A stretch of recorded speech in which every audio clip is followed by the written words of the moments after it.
सुप्रभात प्यारे बच्चों।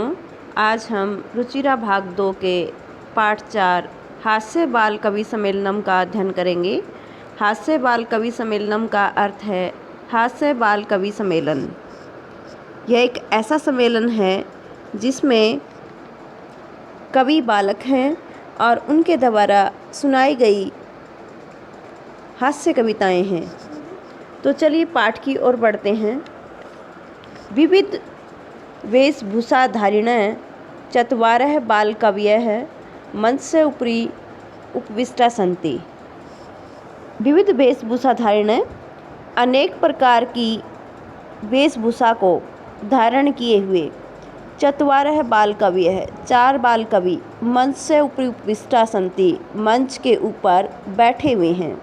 उपविष्टा बैठे हुए हैं।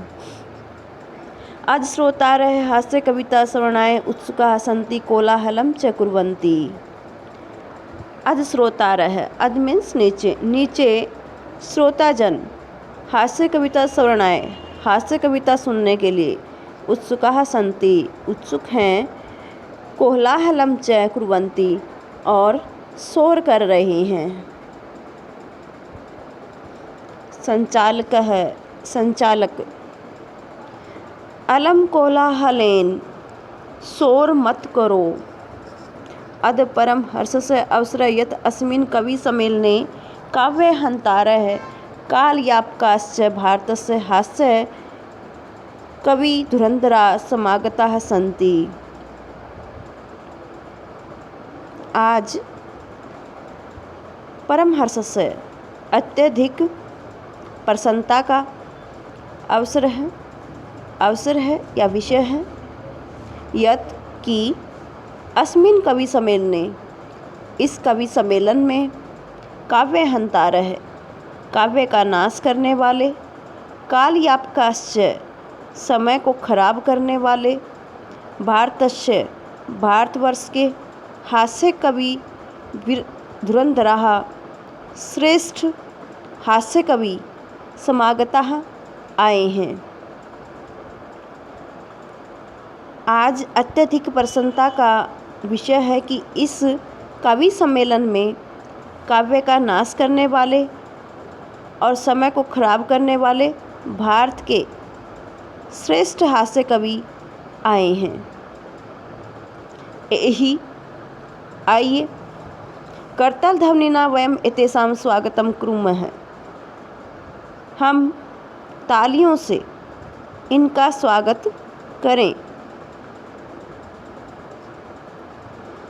गजाधर कहता है सर्वेभ्यो अरसिकेभ्यो नमो नमः। सभी अरसिक नीरस जनों को नमो नमः नमस्कार। सभी नीरस जनों को नमस्कार। प्रथम तावद अहम आधुनिक वैद्यम। सबसे पहले मैं आधुनिक वैद्य के विषय में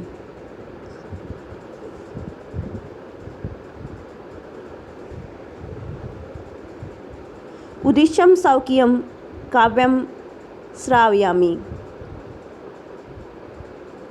आधुनिक वैद्य के विषय में अपनी कविता श्रावयामि सुनाता हूँ। वैद्यराज हे वैद्यराज यमराज सहोदर यमराज के भाई सहोदर सगे भाई यमराज के सगे भाई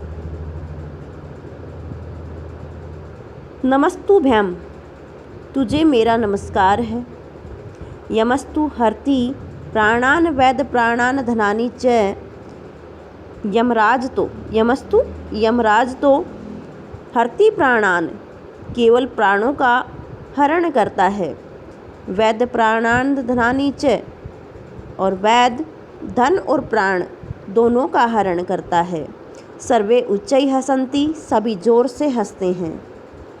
कालांतकः अरे वैदास्तु सर्वत्र परंतु न ते मादृशा कुशला जनसंख्या निवारणे ममापि काव्यम इदम शृण्वन्तु भवन्तः। कालांतक कहता है अरे वैदास्तु सर्वत्र वैद तो सब जगह हैं परंतु न ते मादृशा परंतु जनसंख्या निवारणे जनसंख्या को कम करने में न ते मादृशा कुशला, मेरे जैसे कुशल नहीं हैं। ममापि काव्यम इदम शृण्वन्तु भवन्तः, आप मेरी यह कविता भी सुनिए। चितां प्रज्वलितां दृष्ट्वा वैद्यो विस्मयां गतः, नाहं गतो न मे भ्राता कश्चिदं हस्तलाघवम्। चितां प्रज्वलिता दृष्ट्वा वैद्यो, कोई वैद्य जलती हुई चिता को देखकर आश्चर्यचकित हो गया। वह सोचने लगा, नाहम गतो न मैं भ्राता, कि न तो मैं वहाँ गया और न मैं भ्राता और न ही मेरा भाई। कश्यदकम हस्तलाघवम, फिर यह किसके हाथ की सफाई है, अर्थात यह काम किसने किया। सर्वे पुनः हसंती, सभी जोर से हंसते हैं। तुंदिलह, तुंदिलह होता है जिसका पेट मोटा हो या मोटे पेट वाला। तुंदिल कहता है, तुंदस्य ऊपरी हस्तम आवर्तयन, तोंद के ऊपर हाथ फेरते हुए। तुंदिलो अहम भो, अरे मैं तोंद हूँ। ममापि इदम काव्यम सूर्यताम, मेरी भी यह कविता सुनिए। जीवने धार्यताम च, और जीवन में धारण कीजिए या अपनाएं। परा अन्नम प्राप्य दुर्बुद्धे, दुर्बुद्धे मूर्ख बुद्धि वाला। हे मूर्ख, प्रान्नम प्राप्य, प्राय अन्न को प्राप्त करके, माँ शरीरे दयाम करू, शरीर पर दया मत करो। परा अन्नम दुर्लभम, इस संसार में लोके, इस संसार में प्राय अन्न दुर्लभ है। शरीराणि पुनः पुनः, शरीर तो बार बार मिलते रहते हैं। सर्वे पुनः अट्टहासम कुर्वन्ति, सभी पुनः जोर से हंसते हैं। चार्वक, आम आम, हाँ हाँ, शरीरस्य पोषणम सर्वथा उचितमेव, शरीर का पोषण सभी प्रकार से उचित ही है। यदि धनम नास्ति, यदि धन नहीं है, तदा ऋणम कृत्वापि पौष्टिक पदार्थ एवं भोक्तव्य, तो ऋण लेकर पौष्टिक पदार्थों का भोग करना चाहिए। तथा कथयति चार्वक कवि, चार्वक कवि कहते हैं, यावत जीवेत सुखम जीवेत ऋणम कृत्वा घृतम पिबेत। यावत जीवेत, जब तक जिए, सुखम जीवेत, सुख से जिए, ऋणम कृत्वा, ऋण लेकर, घृतम पिबेत, घी पिए। श्रोता कहते हैं, तरहि ऋणस्य प्रत्यर्पणम कथम, यानी कि जो हमने ऋण लेकर के घी पिया है, जो कर्जा लिया है, तो उसका को कैसे उतारा जाए। तो श्रोता कहते हैं यहाँ पर, तरहि ऋणस्य प्रत्यर्पणम कथम, तो उस ऋण को प्रत्यर्पणम कैसे, कथम कैसे, प्रत्यर्पणम लौटाया जाए। चार्वक कहते हैं, श्रुत्याम मम अवशिष्टम काव्यम, मेरी अवशिष्टम शेष या बची हुई काव्यम कविता, मेरी शेष कविता सुनिए। घृतम पित्वा, घी पीकर, श्रमम कृत्वा, परिश्रम करके, ऋणम प्रत्यर्पयेत जन है, व्यक्ति कर्ज को उतार दें। काव्य पाठ श्रवणेन उत्प्रेरित एक बालको अपि आशु कविता रचयति हास्यपूर्वक च श्रावयति। काव्य पाठ के श्रवण से उत्प्रेरित एक बालक आशु कविता की रचना करता है, हास्यपूर्वक च श्रावयति, और हंसी के साथ सुनाता है। बालक है, बालक, सुरेताम सुरेताम भो ममापि काव्यम, अरे सुनो सुनो, ममापि काव्यम, मेरी भी कविता को सुनिए। गजाधरम कवि चैवम तुंदिलम भोज्य लोलुपम, कालांतकम तथा वैदम चार्वाकाम च नमामहम्। मैं गजाधर कवि तुंदिलम पेटू भोज्यलोलुपम खाने के लोभी कालांतकम यमराज को, वैद्य को और चार्वक को नमाम्यहं प्रणाम करता हूँ। मैं गजाधर कवि पेटू खाने के लोभी यमराज को, वैद्य को और चार्वक को प्रणाम करता हूँ। काव्यम श्रावयित्या काव्य को सुनाकर हा हा हा इति कृत्वा हस्ति, हा हा हा करके हंसता है। अन्ये च अपि हसन्ति, दूसरे भी हंसते हैं। सर्वे गृहं गच्छन्ति, सभी घर जाते हैं। यहाँ हमने पाठ के अनुवाद को कर लिया है। अब हम इसके अभ्यास को करेंगे। हमारा पहला प्रश्न है उच्चारणम कृत, उच्चारण करो। नीचे जो शब्द दिए गए हैं इनका हमें उच्चारण करके देखना है।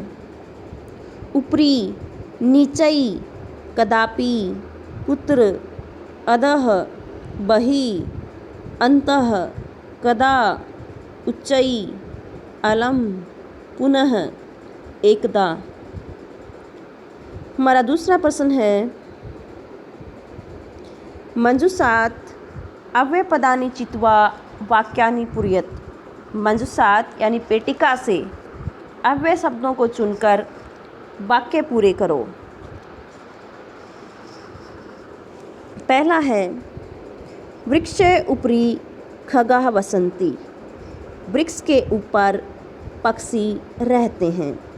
अलम विवादेन, झगड़ा मत करो।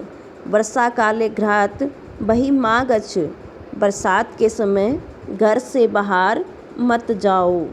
मंच से अध श्रोतारः उपविष्टा सन्ति, मंच के नीचे श्रोता उपविष्टा सन्ति, बैठे हुए हैं।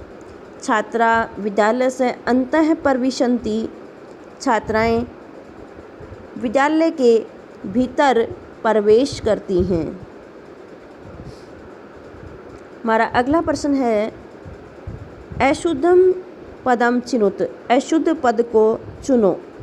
यानी कि इनमें 3 शब्द सही हैं और एक शब्द गलत है, उसको हमें चुनना है। यानी कि ओड वन की तरह इन्हें हमें अलग करना है। तो पहला है यहाँ गमन्ति, यच्छन्ति, पृच्छन्ति, धावन्ति।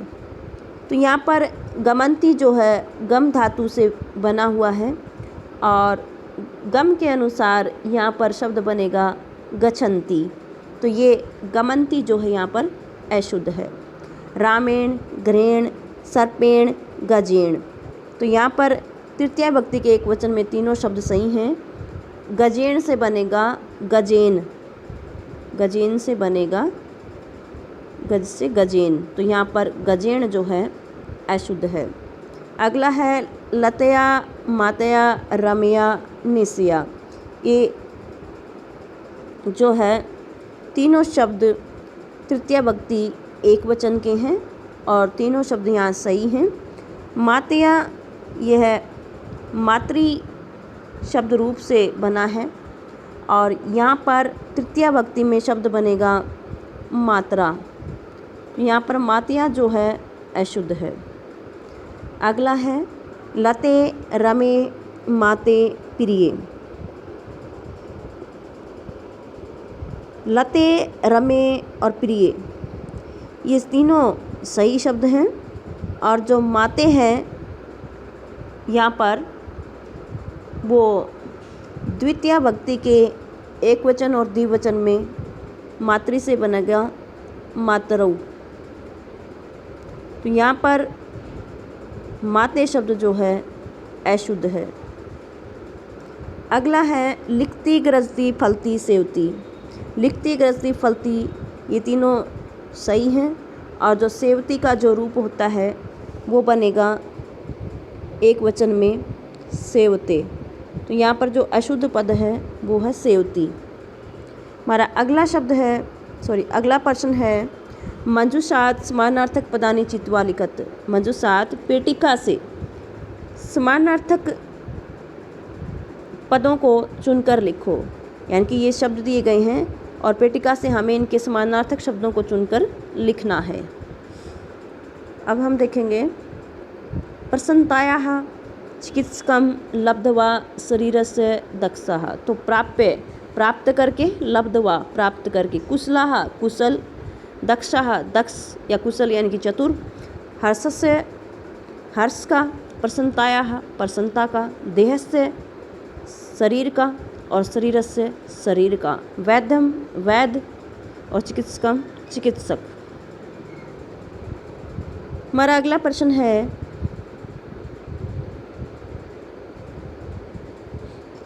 अधोलिखितानां प्रश्नानाम् उत्तराणि एक पदेन लिखत। नीचे लिखे प्रश्नों के उत्तर एक पद यानी कि एक शब्द में लिखो।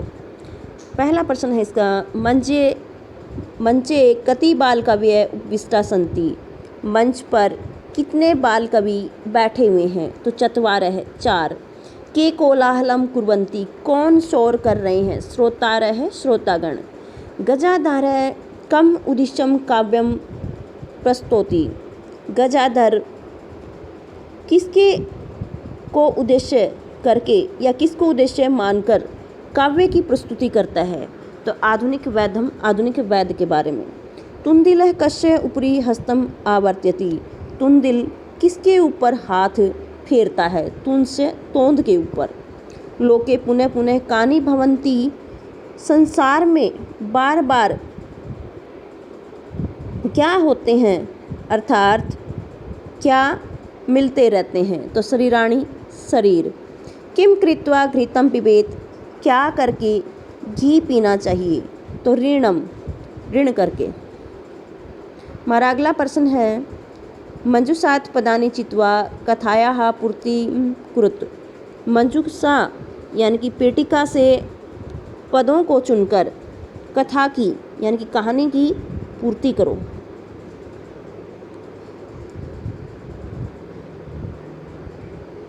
पुरा एकस्य नृपस्य एकः प्रियवानरः आसीत्।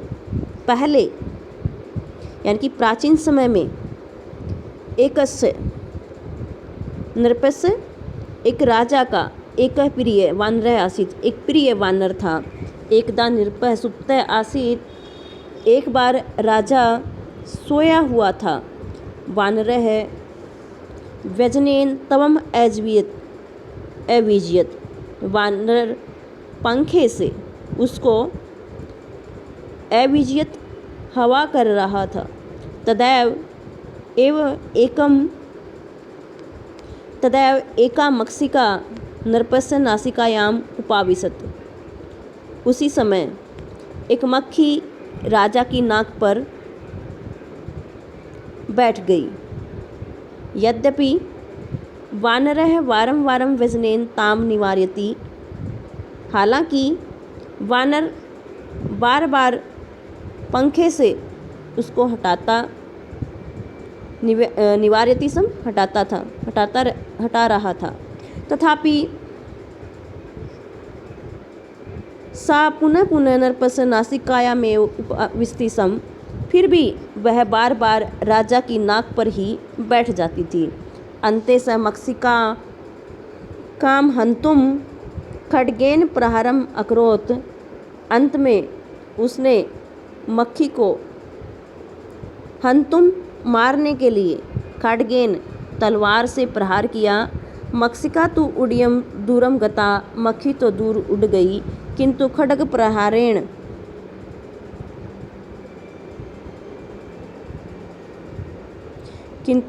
प्रहारेण नृपस्य नासिका छिन्ना अभवत्। राजा की नाक छिन्न हो गई, कट गई यानी अलग हो गई। अतः एवं उच्यते, इसलिए कहा गया है मूर्ख जनई से मित्रता न उचिता। न धन उचिता से मिलकर नोचिता बना हुआ है। मूर्खों के साथ मित्रता उचित नहीं है। हमारा अगला और अंतिम प्रश्न है विलोम पदानि योजयत। विलोम पदों को जोड़ो। अधः यानी कि नीचे, ऊपरी ऊपर, अंतः भीतर, और बही बाहर। दुर्बुद्धे यानी कि दुष्ट बुद्धि वाला और सुबुद्धे अच्छी बुद्धि वाला। उच्चई जोर से, निश्चयी धीरे से। दुर्लभम यानी कि जो कठिनता से प्राप्त हो, और सुलभम जो आसानी से प्राप्त हो। धन्यवाद। वीडियो पसंद आया हो तो लाइक करें, शेयर करें और सब्सक्राइब करना न भूलें ताकि आने वाली वीडियो का नोटिफिकेशन आपको मिलता रहे।